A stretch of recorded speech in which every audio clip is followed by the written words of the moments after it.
माँ, रोमा कह रही थी कि कल उसका सावन सोमवार का व्रत है। हाँ बेटा, कल से सावन का पवित्र महीना शुरू हो रहा है। रेखा ने अपनी माँ से पूछा। माँ, सावन के पवित्र महीने में क्या होता है?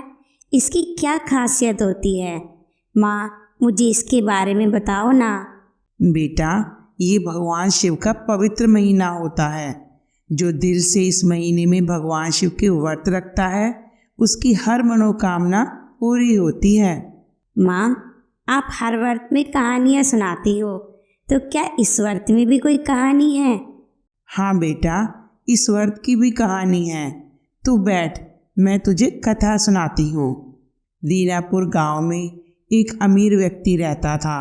वह शिवजी जी का बहुत बड़ा भक्त था। उसके घर कोई औलाद नहीं थी। वह औलाद पाने के लिए भगवान शिव की पूजा और व्रत रखता था। एक दिन जब वो पूजा करने गया तो शिवजी जी के आगे हाथ जोड़कर प्रार्थना करने लगा। हे प्रभु, आज से सावन का पवित्र महीना शुरू हो गया है। मुझे एक संतान दे दो। मैं आपके पूरे सोमवार का व्रत रखूंगा। उसकी प्रार्थना में बहुत दर्द था। उसकी प्रार्थना सुनकर पार्वती जी बोली, प्राणनाथ, ये भक्त आपकी इतनी पूजा करता है, आप इसकी इच्छा पूरी क्यों नहीं करते? शिवजी जी बोले, माती, मैं जानता हूँ ये मेरा प्रिय भक्त है।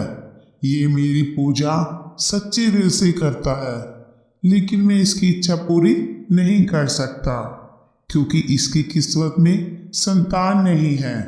अगर मैंने संतान दे भी दी तो भी उसकी उम्र 16 साल से ज्यादा नहीं होगी। पार्वती जी बोली, प्राणनाथ, वो आपकी बहुत देर से पूजा करता है, आपको उसकी इच्छा जरूर पूरी करनी चाहिए। ठीक है पार्वती, जैसी तुम्हारी इच्छा। अगर तुम्हें लगता है उसकी इच्छा पूरी होनी चाहिए तो मैं उसे संतान का वरदान जरूर दूंगा। उसी रात भगवान शिव व्यापारी के सपने में आते हैं और उसे पुत्र प्राप्ति का वरदान देते हैं और कहा कि 16 साल की उम्र में उसके पुत्र की मृत्यु हो जाएगी। भगवान शिव की बात सुनकर व्यापारी बोला, हे प्रभु, ये आपने मुझे कैसा वरदान दिया है? आपने मुझे पुत्र होने का वरदान भी दिया और मेरा बेटा 16 साल की उम्र में मृत्यु को प्राप्त होगा, ये भी मुझे श्राप दे दिया। कुछ दिनों बाद उनके घर में पुत्र जन्म लेता है। घर में सभी बहुत खुश थे, लेकिन व्यापारी सोचता है कि मैं अपनी बीवी को कैसे बताऊं कि हमारा बेटा हमें 16 साल की उम्र में छोड़कर चला जाएगा। व्यापारी उसका नाम शिव रखता है। धीरे धीरे समय बीतता जाता है। शिव 12 साल का हो जाता है। एक दिन व्यापारी शिव के मामा को अपने घर बुलाता है और कहता है, राजीव, मैं चाहता हूँ कि शिव की आगे की पढ़ाई के लिए उसे वाराणसी भेज दूँ। तुम इसे शहर छोड़कर आओ और बीच रास्ते में यज्ञ जरूर करना और ब्राह्मणों को भोजन भी करा देना। ठीक है जीजाजी, जैसा आपको ठीक लगे। मैं कल ही शिव को लेकर चला जाता हूँ। अगले दिन राजीव और शिव बनारस के लिए निकल जाते हैं। वह एक नगर में रुककर यज्ञ करते हैं। उसी राज्य में राजा की बेटी की शादी हो रही थी। लड़के का पिता सोचता है कि उसका बेटा काना है। अगर राजा को यह बात पता चल जाएगी तो वो मुझे फांसी की सजा दे देगा। इतने में लड़के के पिता को राजीव और शिव यज्ञ करते हुए नजर आए। वो सोचता है, ये लोग हमारे काम के नहीं हैं, मैं इनसे बात करता हूँ। लड़के का पिता राजीव को कहता है, सुनो भाई, मेरे बेटे की शादी हो रही है। मेरा बेटा काना है। ये बात लड़की वालों को नहीं पता। अगर तुम्हारा बेटा उस लड़की से शादी कर लेगा तो मैं तुम्हें मुंह मांगे पैसे दूंगा। राजीव बोला, ठीक है भाई, हमें कोई दिक्कत नहीं। उनकी बात सुनकर शिव बोला, मामा जी, ये तो लड़की वालों के साथ धोखा होगा। राजीव ने कहा, बेटा, हम किसी की मदद कर रहे हैं और मदद करना कभी गलत नहीं होता। शिव की शादी हो जाती है। शिव को ये बात अच्छी नहीं लगती। उसने लड़की की चुन्नी में सारी सच्चाई लिख दी और वहाँ से चला जाता है। लड़की को जब पता चलता है तो वो अपने पिताजी से कहती है, पिताजी, मुझे इस लड़की के साथ नहीं जाना। राजा बोला, बेटी, तुम ऐसा क्यों बोल रही हो? तुम्हारी इस लड़के के साथ शादी हुई है और शादी के बाद लड़की को ससुराल जाना ही पड़ता है। नहीं नहीं पिताजी, मेरी इस लड़के से शादी नहीं हुई है। मेरी शादी उस लड़के से हुई है जो बनारस से पढ़ाई करने गया हुआ है। ये लड़का पिताजी काना है। यह सुनकर सब दंग हो जाते हैं। शिव अपने मामा के साथ बनारस पहुंचा। वहाँ उसने शिक्षा लेनी शुरू कर दी। ऐसे ही समय बीतता गया। शिव का 16वां जन्मदिन भी आ गया। उस दिन उसने ब्राह्मणों को दान दक्षिणा दिया और रात को सो गया। सोते ही शिव के प्राण निकल जाते हैं।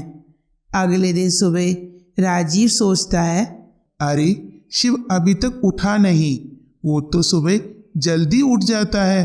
राजीव शिव को उठाने आता है, लेकिन उसने देखा कि शिव की तो मृत्यु हो गई है।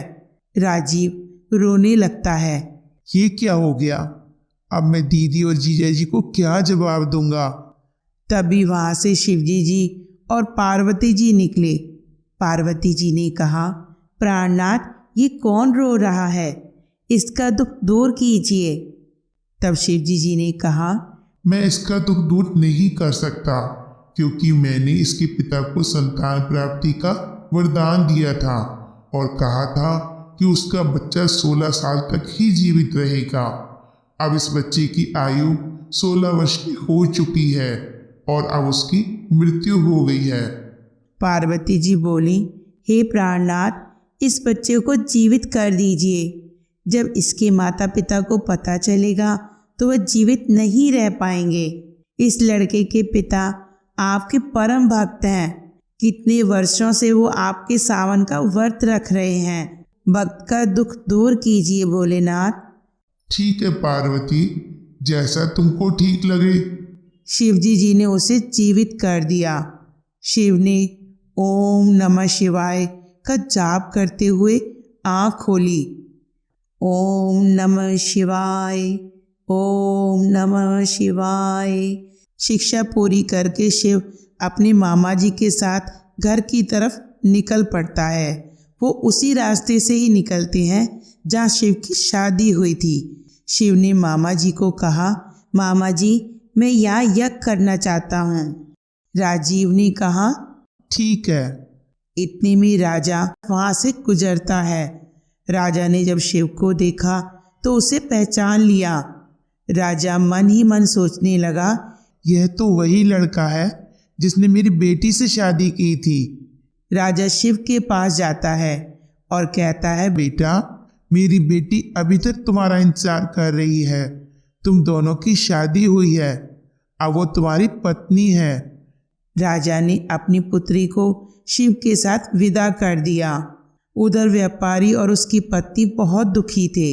उन्होंने सोचा था कि अगर हमारा पुत्र जीवित नहीं रहेगा तो हम भी अपने प्राण त्याग देंगे।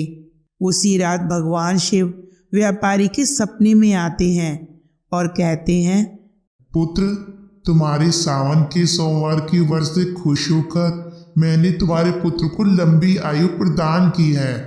अगले दिन व्यापारी अपने पुत्र और बहू को देखकर बहुत खुश होता है। व्यापारी और उसका परिवार हंसी खुशी रहने लगता है। जो सच्चे मन से सावन के सोमवार के व्रत रखता है, भगवान शिव उसकी हर मनोकामना पूरी करते हैं।